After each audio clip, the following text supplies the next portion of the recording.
Matinding pambabash ang ibinabato ngayon sa naging contestant ng kalokalike segment ng It's Showtime na si John Cyrus matapos gayahin ng idol niyang si SB19 Stel.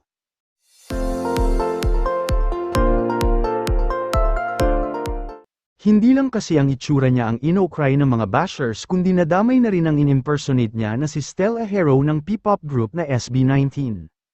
Sa pamamagitan ng kanyang Facebook account, naglitanya si John hinggil sa mga natatanggap na hate comments at matinding panlalait. Narito ang buong pahayag ng binata.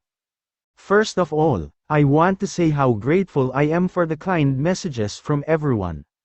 This will be my last post and the last time I check notifications on all my social media accounts for a while. I am quite sensitive to hurtful words, but I prepared myself for the possibility of negative comments before accepting the offer to be seen on national TV. I am not upset by those who laughed at my appearance.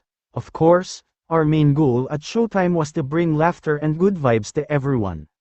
What really broke my heart, though, is seeing people create stories that somehow, because of me, Kuya Stel might face more bashing, especially with his recent issues about fame shame, visuals still being fresh.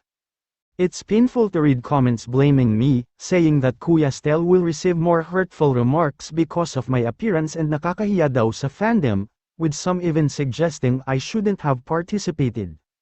FYI, ABS-CBN reached out to me. I didn't want to miss an opportunity to showcase my talents and share my love for performing with everyone.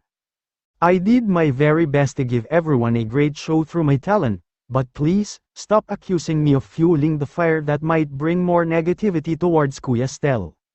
I hope I made my fellow 18 proud by performing an SB19 song, and I am incredibly grateful to my group Titans for showing me love and support.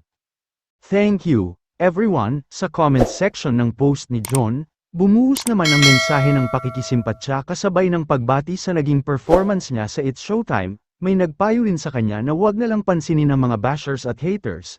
Ang mahalaga ay nakapagpasaya siya ng mga tao at nagsilbing inspirasyon sa lahat ng mga nangangarap makapasok sa showbiz.